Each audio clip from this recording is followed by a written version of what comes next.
مصطفیٰ مصطفیٰ بولو بولو صلی علی بولو مصطفیٰ مصطفیٰ بولو بولو صلی علی بولو مصطفیٰ مصطفیٰ بولو۔ پہلا بند حضرت ملاحظہ فرمائیے گا کہ اللہ کے حبیب کی مدح و ثنا کرو، اللہ کے حبیب کی مدح و ثنا کرو۔ نعرہ تکبیر، نعرہ تکبیر۔ حضرت مولانا شبلی صاحب قاسمی ماشاءاللہ ہمارے بیچ حضرت والا تشریف لا چکے ہیں۔ آئیے حضرت سامعین، وقت بہت تیزی کے ساتھ سفر کر رہا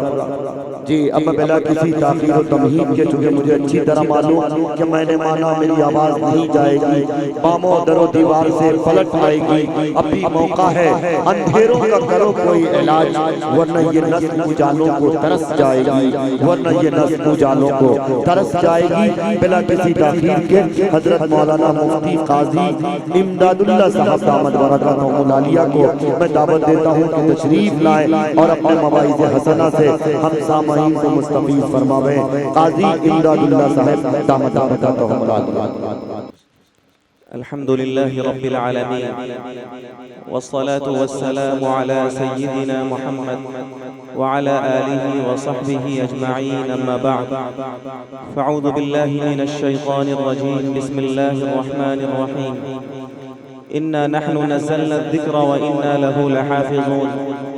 وعن عبد الله بن عباس رضي الله عنهما أنه قال نزل جبرائيل عليه السلام على رسول الله صلى الله عليه وسلم فأخبره أنه ستكون فتن، فقال ما المخرج منها يا جبرائيل؟ قال كتاب الله، أو كما قال عليه السلام۔ ہر کوئی مست میں ذوق تناسانی ہے، ہر کوئی مست میں ذوق تناسانی ہے، تم مسلمان ہو یہ انداز مسلمانی ہے،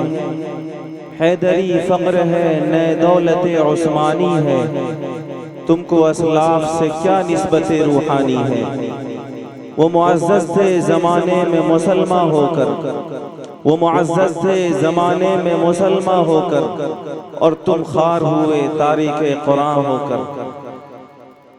جامعہ غفرانیہ کاشف العلوم کے آج کے اس باوقار قرآنی روحانی جلسہ دستار بندی میں اپنی شرکت کو اپنی سعادت سمجھتا ہوں،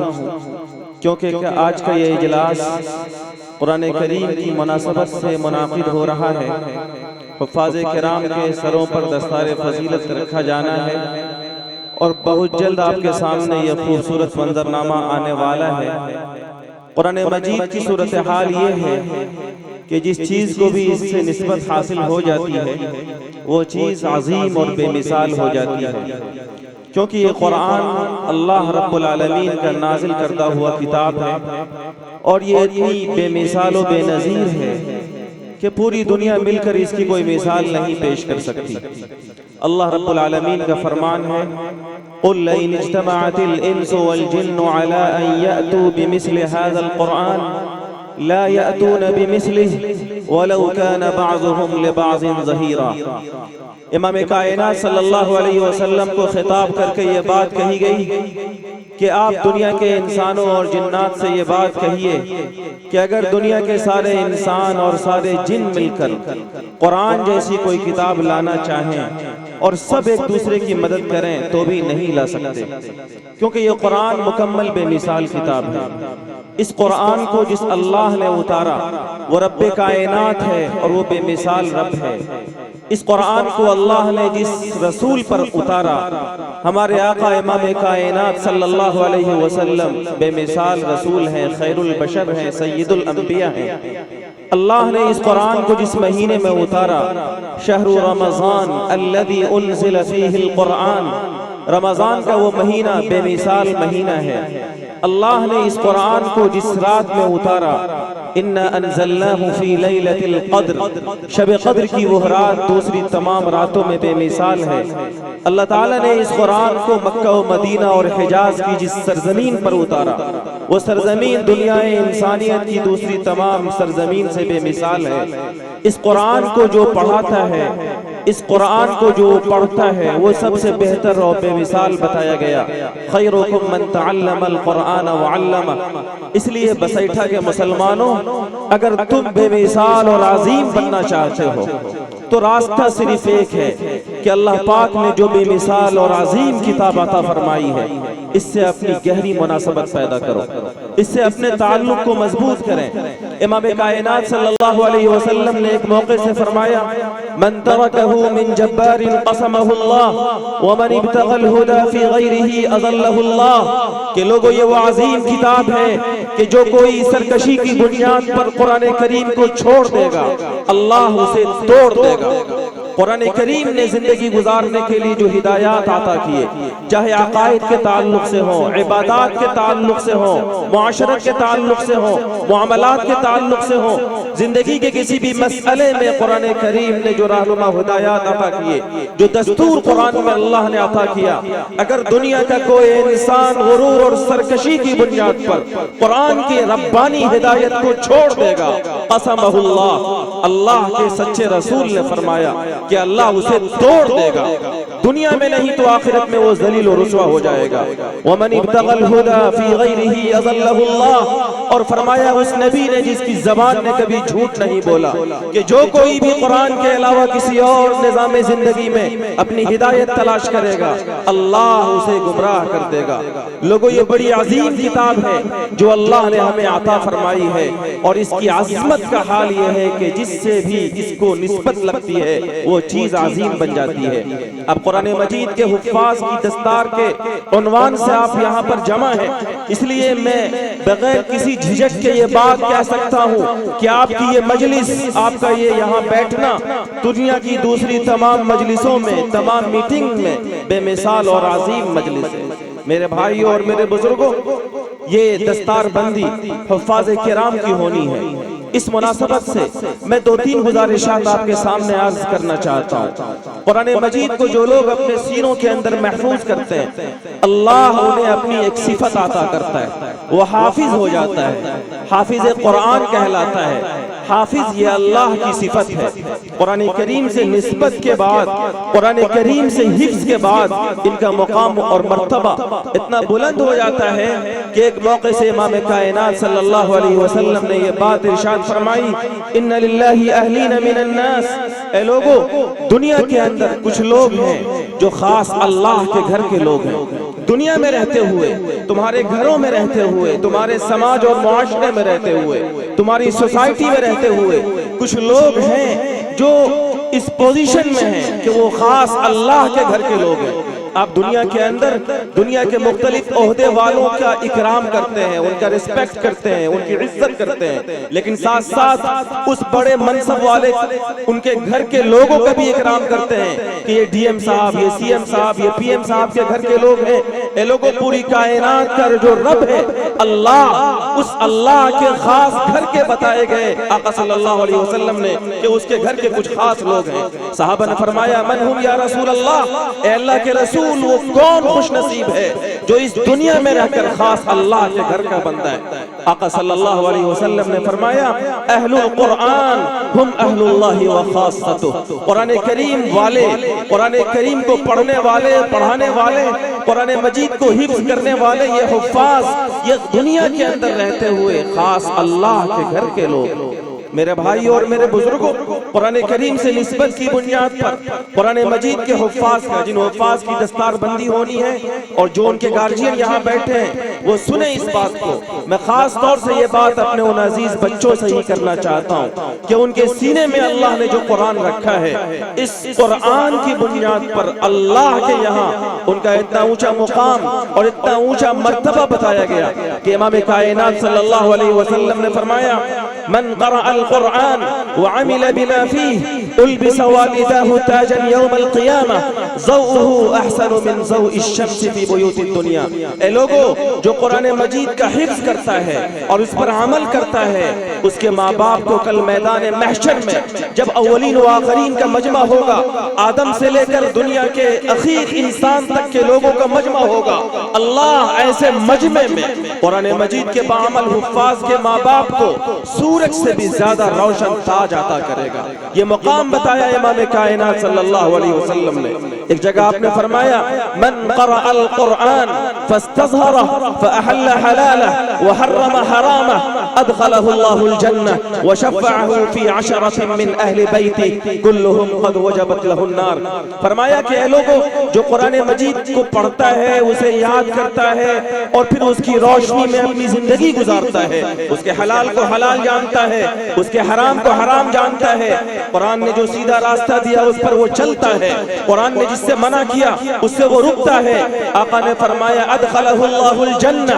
اللہ اس بعمل حافظ کو جنت عطا کرے گا. اور دنیا کے اندر لوگوں آپ دنیا کے کسی عہدیدار کی عزت کرتے ہیں اس لیے کہ ان کی سفارش اور ان کی سگنیچر سے آپ کے دنیا کا کوئی کام بن جائے، تو سنیے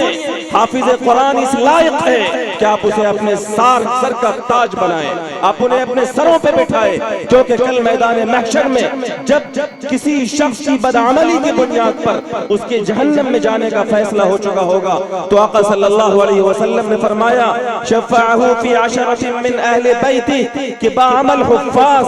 قرآن مجید پر عمل کرنے والے، اسے خوب یاد رکھنے والے حافظ، جہاں اللہ انہیں جنت عطا کرے گا، وہیں ان کے ماں باپ اور ان کے خاندان میں سے ایسے 10 لوگ جن کے جہنم میں جانے کا فیصلہ ہو چکا ہوگا، اللہ انہیں جنت کا پروانہ عطا کرے گا. یہ مقام اور یہ مرتبہ حافظ قرآن کا بتایا گیا. اس لیے یہ جو حفاظ ہیں اور جو ان کے گارجین ہیں یقیناً آج کے اس روحانی جلسہ دستار بندی میں مبارکباد کے مستحق ہیں. ان کے گھر کے لوگ، ان کے خاندان کے لوگ بڑے مبارکباد ہیں کہ اللہ پاک نے ان کے گھر میں، ان کے بچوں میں ایسے سپوت تیار کیے جنہوں نے قرآن مجید کو اپنے سینے کے اندر محفوظ کیا. لیکن ایک دوسری بات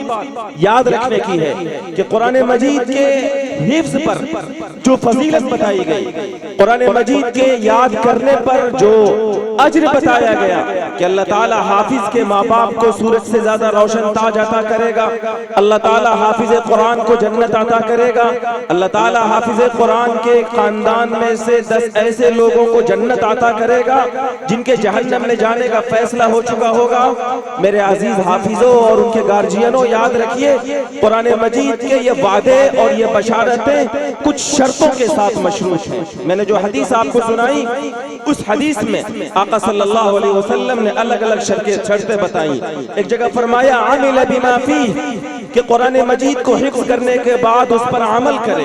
ایک دوسری روایت میں فرمایا گیا فاستظہرہ فاحل حلالہ وحرم حرامہ، یاد کیا اس پر عمل کیا، اور عمل کا سادہ مفہوم یہ ہے احل حلالہ وحرم حرامہ. قرآن نے جو جائز راستہ بتایا اس پر وہ چل پڑا، قرآن کریم نے جس سے روکا اس سے وہ رک گیا، اس کی پوری زندگی قرآن کی عملی ترجمانی کرنے والی ہو گئی. تو یہ وہ بعمل حفاظ ہے جن کو اللہ یہ اعزاز و اکرام عطا کرے گا. اس لیے حفاظ کی یہ ذمہ داری ہے اور ماں باپ کی یہ ذمہ داری ہے کہ اپنے ان حفاظ بچوں کی قدر کریں، ان کی غلط صحبت سے ان کی حفاظت کریں، ان کی زندگی میں ان کی نگرانی کریں کہ جس قرآن کو انہوں نے بڑی محنتوں سے جامعہ غفرانیہ کاشف العلوم کے اساتذہ کے سامنے اپنے سینوں کے اندر محفوظ کیا ہے. قرآن مجید کے حفظ کرنا یہ کوئی آسان کام نہیں ہے، یہ بڑا کام ہے اور سالوں لگتا ہے قرآن مجید کو حفظ کرنے میں. جس بچے نے بڑی محنت کے بعد قرآن مجید حفظ کیا ہے ان کی بھی ذمہ داری ہے اور ان کے ماں باپ کی بھی ذمہ داری ہے کہ اپنے ان حفاظ کی 2 طرح سے نگرانی کریں. ایک تو یہ کہ قرآن مجید کا یہ بچہ جس نے حفظ کیا ہے قرآن کو نہ بھولے، اس کے لیے ان کی نگرانی یہ ہو کہ کبھی اس کی تلاوت میں ناغہ نہ ہو، کبھی وہ تلاوت سے غافل نہ ہو. کیوں؟ اس لیے کہ اگر کوئی شخص قرآن مجید کو یاد کر کے بھول جاتا ہے تو جہاں یاد کرنے پر بڑی فضیلتیں ہیں وہیں بھلانے پر بھی بڑی وعیدیں ہیں. آقا نے فرمایا ما من امرئ يقرأ القرآن ثم ينساه الا لقي الله يوم القيامة اجزم. کہ جو شخص قرآن مجید کو یاد کر کے بھول جاتا ہے وہ کل میدان قیامت میں اللہ سے اس حال میں ملے گا کہ اس کے اعضاء جھڑے ہوئے ہوں گے. کوڑھی کی حالت میں وہ اللہ کے دربار میں آئے گا. اللہ ہماری تمام حفاظ کرام کی اس وعید سے حفاظت فرمائے. اس لیے قرآن مجید کو یاد کرنے کے بعد اسے یاد رکھنا یہ ایک بڑی ذمہ داری ہے. اور دوسری ذمہ داری ان حفاظ کی اور ان کے ماں باپ کی یہ بھی ہے کہ آج جہاں آپ اکابر علماء کے ذریعے سے اپنے ان عزیز بچوں کے سروں پر دستار فضیلت کو بدواتے ہوئے فخر محسوس کرتے ہیں, سعادت محسوس کرتے ہیں, وہی آپ کی ذمہ داری یہ ہے کہ ان بچوں کی صحبت اور ان کی نشست و برخاست کی خاص نگہبانی اور نگرانی ہو کہ ان کی صحبت عام ایسے لڑکوں کے ساتھ, ایسے لوگوں کے ساتھ نہ ہو جن کی صحبتوں میں بیٹھ کر قرآن مجید پر عمل نہ کر سکے. قرآن مجید کا جو تقاضا ہے اس تقاضے سے وہ بالکل دور ہو جائے. قرآن کریم نے زندگی گزارنے کا جو ٹریک دیا, جو راستہ دیا وہ الگ, اور اس کی زندگی بالکل ایک آزادانہ زندگی گزر رہی ہو. ایسا نہ ہو, کیونکہ اگر کوئی شخص قرآن مجید پر عمل نہیں کرتا تو ظاہر سی بات ہے یہ بڑی بشارتیں اور یہ بڑے فضائل جو آقا صلی اللہ علیہ وسلم نے ایک حافظ کے بتائے ہیں اس کو پانے میں یقیناً محرومی کی علامت ہوگی. میرے بھائی, امام کائنات صلی اللہ علیہ وسلم نے فرمایا ایک موقع سے, ان افواہکم طرق القرآن, اے لوگو تمہارے یہ منہ قرآن مجید کے راستے ہیں. کوئی بڑا مہمان آتا ہے تو آپ اس کے لیے راستے کو سجاتے ہیں, آپ اس کے لیے راستے کی صفائی کرتے ہیں, آپ راستے پر ریڈ کارپیٹ بچھاتے ہیں, آپ راستے پر مہمان کے اوپر پھول برساتے ہیں, اس لیے کہ بڑا مہمان آپ کے یہاں آ رہا ہے. لوگوں, فضل کلام اللہ علی سائر الکلام کفضل اللہ علی خلقہ, فرمایا گیا کہ اللہ کے کلام کو دنیا کے تمام کلام پر ایسی فضیلت حاصل ہے جیسے خود اللہ کو خالق ہونے کی حیثیت سے پوری دنیا کی ساری مخلوقات پر فضیلت حاصل ہے. اللہ کا یہ کلام سب سے عظیم کلام ہے. اس کلام کو پڑھنے کا راستہ یہ زبان ہے, یہ منہ ہے, اور اس قرآن کو سننے کا راستہ کان ہے. اس لیے جس طریقے سے دنیا کے اندر بڑے لوگوں کے اکرام میں راستوں کی صفائی ہوتی ہے, راستوں کو سجایا جاتا ہے,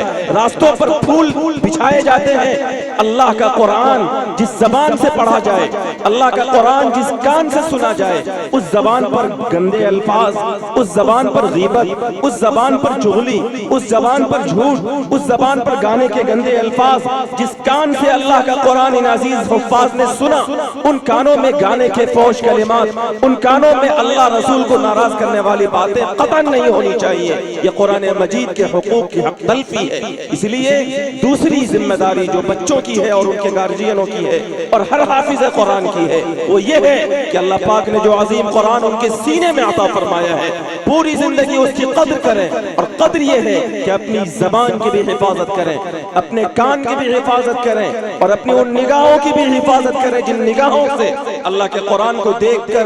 کر پڑھ کر یاد کیا ہے کہ اپنی نگاہوں کے ذریعے سے, زبان کے ذریعے سے, کان کے ذریعے سے اللہ کو ناراض کرنے والے کام نہ ہوں. یہ دو باتیں تو مجھے ان بچوں سے کہنی تھی. اور ایک تیسری بات جو مجھے آپ سے کرنی ہے, عام مسلمانوں سے کرنی ہے, وہ بڑی اہمیت کی حامل ہے. بہت توجہ کے ساتھ سنیے. میں نے قرآن مجید کی آپ کے سامنے ایک آیت پڑھی. اس آیت کے اندر اللہ تبارک و تعالی نے یہ بات ارشاد فرمائی, انا نحن نزلنا الذکر وانا له لحافظون, کہ لوگوں ہم نے قرآن اتارا اور اس کے محافظ بھی ہم ہیں. علماء بیٹھے ہیں, آپ پوچھئے علماء سے. اللہ پاک نے قرآن کے علاوہ بھی آسمانی کتابیں اتاری, توریت, زبور, انجیل, صحف موسیٰ, صحف ابراہیم, کئی کتابیں ہیں جن کا تذکرہ قرآن کریم میں موجود ہے کہ ان کو اللہ نے اتارا, لیکن اللہ نے ان کی حفاظت کی ذمہ داری نہیں لی. قرآن اور کتابیں محفوظ نہیں رہ سکی, لیکن قرآن کو اللہ نے اتارا, اور اتارنے کے ساتھ ساتھ اللہ تعالیٰ نے ایک پرومس کیا, ایک وعدہ کیا, وَإِنَّا لَهُ لَحَافِظُونَ, کہ ہم ہی اس قرآن کی حفاظت کریں گے. حضرت مفکر اسلام مولانا علی میاں ندوی نور اللہ مرقدہ نے ایک بڑا قیمتی نکتہ لکھا ہے، اور اس قیمتی نکتہ میں میرے لیے، آپ کے لیے، عالم اسلام کے مسلمانوں کے لیے اور ملک کے ان تمام مسلمانوں کے لیے جن کے سینے میں دھڑکتا ہوا دل ہے اور جو ملک کے نازک حالات میں گھبراہٹ کے، بے چینی کے، یاس کے، نا امیدی کے شکار ہے، انہیں ڈر لگتا ہے، انہیں ڈر محسوس ہوتا ہے برسر اقتدار طبقے سے، حکومت کی کرسی پر بیٹھے ہوئے لوگوں سے، ملک کے آنے والے حالات سے کہ پتہ نہیں آنے والے دنوں میں کیا ہوگا۔ بسیٹھا کے مسلمانوں سنو، پورے قرآن کو جس نبی پر اللہ نے اتارا، اس نبی نے ایک موقع سے فرمایا کہ لوگوں اس بات کو اپنے ذہنوں میں اچھی طریقے سے جگہ دینا اور ہمیشہ یاد رکھنا، وَعْلَمْ أَنَّ الْأُمَّةَ لَوِ اجْتَمَعَتْ عَلَىٰ أَن يَنفَعُوكَ بِشَيْءٍ لَمْ يَنفَعُوكَ إِلَّا بِشَيْءٍ قَدْ كَتَبَهُ اللَّهُ لَكَ۔ کہ مسلمانوں، پوری دنیا اور دنیا کی ساری طاقتیں مل کر اگر تمہیں فائدہ پہنچانا چاہے تو تمہیں اتنا ہی فائدہ ہوگا جتنا اللہ نے تمہارے لیے لکھ دیا ہے۔ اور سنو، وَلَوِ اجْتَمَعَتْ عَلَىٰ أَن يَضُرُّوكَ بِشَيْءٍ لَمْ يَضُرُّوكَ إِلَّا بِشَيْءٍ قَدْ كَتَبَهُ اللَّهُ عَلَيْكَ۔ پوری دنیا کی ساری طاقتیں مل کر تمہیں نقصان پہنچانا چاہے، تمہیں NPR NRC اور CAA کے ذریعے سے ملک سے در بدر کرنے کی کوشش کریں یا کسی بھی قانون کے ذریعے سے تمہیں اور تمہاری نسلوں کو برباد کرنے کی پلاننگ کریں، سنو، اگر تمہارا ایمان اس اللہ کی ذات پر ہے جس کے قبضے میں پوری کائنات ہے اور جس کے اشارے اور جس کی مرضی کے بغیر درخت کا کوئی پتا اور زمین کا کوئی ذرہ اپنی جگہ سے نہیں ہلتا، لوگوں اگر اس اللہ کی ذات پر تمہارا یقین ہے تو آقا کا فرمان سنو کہ اے مسلمانوں، اگر تم گولیوں کے نشانے پر ہو، اگر تم بموں کے نشانے پر ہو، اگر تم تلوار کے سائے میں ہو، تو بھی کبھی بھی ایک لمحے کے لیے یہ مت سوچنا کہ طاقت اللہ کے علاوہ کسی کے پاس ہے۔ پوری طاقت، پوری شوکت، پوری قوت اسی ایک اللہ کے پاس ہے، اور اس اللہ کا فرمان ہے، اس اللہ کے سچے رسول کا ارشاد ہے کہ اگر پوری دنیا مل کر تمہیں نقصان پہنچانا چاہے، لم يضروك الا بشيء قد كتبه الله عليك، تو تمہیں اتنا ہی نقصان پہنچے گا جتنا اللہ نے تمہارے لیے لکھ دیا ہے۔ تو نقصان سے ڈرنا نہیں ہے، حالات سے گھبرانا نہیں ہے، اور وہ مسلمان جن کے پاس قرآن ہو، قرآن کی طاقت ہو، قرآن کی شوکت ہو، وہ ڈر جائے حالات سے، وہ گھبرا جائے حالات سے، اس کا مطلب یہ ہے کہ آپ نے اللہ کے قرآن کو اور اس کے پاور کو سمجھا نہیں ہے۔ لوگوں، مفکر اسلام کی یہ بات ہے، میری بات ہوتی تو میرے منہ پہ دے مارتے۔ ایک عظیم زندہ دل، درد مند دل رکھنے والے عالم دین نے یہ بات کہی تھی، اور بڑی اہم بات کہی تھی، بڑا اہم درس ہے، باریک بات ہے، لیکن سمجھیے اس بات کو۔ انہوں نے فرمایا تھا کہ لوگوں، اللہ نے قرآن کو اتارا اور قرآن کی حفاظت کی بھی ذمہ داری لی۔ 1450 سال ہو گئے، قرآن کریم آج تک محفوظ ہے، اس کی ایک ایک آیت، اس کا ایک ایک حکم، اس کا ایک ایک زبر، اس کا ایک ایک زیر، اس کا ایک ایک نقطہ جیسا آقا صلی اللہ علیہ وسلم پر اترا تھا من نوعن موجود ہے۔ اور علماء سے پوچھئے، زبان کے ماہرین سے پوچھئے، لینگویج اسپیشلسٹ سے پوچھئے کہ عربی زبان میں اللہ نے قرآن کو اتارا، عربی زبان بھی آج محفوظ ہے۔ آج سے 1450 سال پہلے عربی زبان کا جو لب و لہجہ تھا، اس کے جو امتیازات تھے، اس کے جو تخصصات تھے، قرآن کریم کی حفاظت کے ساتھ ساتھ اللہ نے اس زبان کو بھی محفوظ رکھا۔ حالانکہ لینگویج اسپیشلسٹ اور زبان کے ماہرین یہ بات کہتے ہیں کہ ہر 100 سال 200 سال پر زبانیں بدل جاتی ہیں، اس کے امتیازات بدل جاتے ہیں، اس کے تخصصات بدل جاتے ہیں۔ مسلمانوں، جس اللہ نے قرآن کی حفاظت کا وعدہ کیا تو نہ صرف یہ کہ قرآن کی حفاظت بھی کی، ساتھ ساتھ عربی زبان کی بھی حفاظت کی۔ مفکر اسلام کا جملہ یاد کیجئے، انہوں نے فرمایا تھا کہ اگر تم کو اپنی جان کا خطرہ ہے، اپنی نسلوں کے دین و ایمان کا خطرہ ہے، اپنی تجارت کا خطرہ ہے، اپنی ملازمت کا خطرہ ہے، ملک کے برسر اقتدار اور دنیا کی طاقتوں سے ڈر ہے، تو گھبرانے کی کوئی ضرورت نہیں ہے، قرآن سے جڑ جاؤ۔ جس اللہ نے قرآن کو اتار کر قرآن کی حفاظت کی ذمہ داری لی اور قرآن کو آج تک محفوظ کیا، اللہ قرآن کی بھی حفاظت کرے گا، اور قرآن سے جڑنے کے نتیجے میں اللہ تمہاری بھی حفاظت کرے گا۔ لوگوں، گھبرانے کی کوئی ضرورت نہیں ہے، ڈرنے کی کوئی ضرورت نہیں ہے۔ قرآن کریم کی صورت میں اللہ پاک نے آپ کو وہ عظیم لازوال دستوری کتاب عطا فرمایا ہے جس پر عمل پیرا ہو کر، جس کو تھام کر، جس کو مضبوطی سے پکڑ کر آپ دنیا اور آخرت کے تمام مسائل کا حل کر سکتے ہیں۔ قرآن کریم وہ انقلابی کتاب ہے جس نے آج سے 1400 سال پہلے انقلاب برپا کیا تھا اس سماج میں، اس سوسائٹی میں، اس معاشرے میں۔ جن افراد کو، جس سماج اور جس سوسائٹی کے لوگوں کی صورتحال یہ تھی کہ وہ اونٹ کو چڑھاتے تھے، وہ بھیڑیوں کی غلہ بانی کرتے تھے، ان کے پاس کچھ نہیں تھا، وہ علم و حکمت سے خالی تھے، لیکن جب اس نے محمد عربی صلی اللہ علیہ وسلم کی غلامی کا اقرار کیا اور اللہ کے نبی پر جو قرآن اترا، اس قرآن کو نہ صرف یہ کہ اس پر مضبوط ایمان لایا بلکہ اسے سمجھا، اسے پڑھا اور اس پر عمل بھی کیا، تو اللہ نے انہی گھوڑے کے، اونٹوں کے اور بھیڑوں کی غلہ بانی کرنے والے لوگوں کے قدموں میں اس وقت کے قیصر و کسریٰ کے تخت و تاج کو لا کر رکھ دیا۔ لوگوں آج بھی وہ اللہ اسی طاقت کے ساتھ، اسی قوت کے ساتھ، اسی شوکت کے ساتھ موجود ہے۔ شرط یہ ہے کہ آپ قرآن کریم سے جڑیں۔ میں نے اقبال کا شعر پڑھا تھا، بڑی بات کہی تھی، وہ معزز تھے زمانے میں مسلمان ہو کر اور تم خار ہوئے تاریخ قرآن ہو کر۔ اللہ پاک نے انہیں عزت عظمت عطا کی تھی اس لیے کہ ان کی زندگیوں میں قرآن تھا۔ آج ہم ذلیل و خوار ہیں اس لیے کہ ہماری زندگیوں میں قرآن نہیں ہے۔ امام کائنات صلی اللہ علیہ وسلم نے فرمایا تھا ان اللہ یرفع بهذا الكتاب اقواما ويضع به آخرین۔ اللہ اسی کتاب کی بنیاد پر بہت ساری قوموں کو اٹھاتا بھی ہے اور بہت ساری قوموں کو ذلیل بھی کرتا ہے۔ جو لوگ اور جو قومیں قرآن کریم سے جڑتی ہیں، اس کے حقوق کو ادا کرتی ہیں، اللہ اسے اٹھاتا ہے، اور جو قومیں قرآن کو چھوڑ دیتی ہے اللہ اسے رسوا کر دیتا ہے۔ یہ امام کائنات صلی اللہ علیہ وسلم نے فرمایا جو ماڈرن طبقہ ہے، جو جدید تعلیم یافتہ ہے، ان کو قرآن مجید کی صداقت اور قرآن مجید کے اس اعزاز میں ہو سکتا ہے کوئی ڈاؤٹ ہو، کوئی شبہ ہو۔ امام کائنات صلی اللہ علیہ وسلم نے جو یہ بات کہی کہ قرآن ہی تمہاری عزت کا سرچشمہ ہے اور قرآن ہی تمہاری ذلت کی وجہ ہی بنے گا۔ قرآن کو پکڑو گے بلند ہو جاؤ گے، قرآن کو چھوڑو گے ذلیل ہو جاؤ گے۔ شاید دنیا کے جدید تہذیب یافتہ اور جدید تعلیم یافتہ لوگ اس پر اشکال کریں، لیکن اس مجمع میں بہت سارے لوگ اہل علم ہیں۔ میں اہل علم کے مجمع میں ذمہ داری کے ساتھ ایک بہت بڑے مفکر کی ایک بات سناتا ہوں اور خود اس کی زبان میں سناتا ہوں۔ نیپولین کا نام سنا ہے آپ لوگوں نے؟ نیپولین بوناپارٹ یہ بہت بڑا جنگی قائد تھا، greatest military leader in the history and emperor of France۔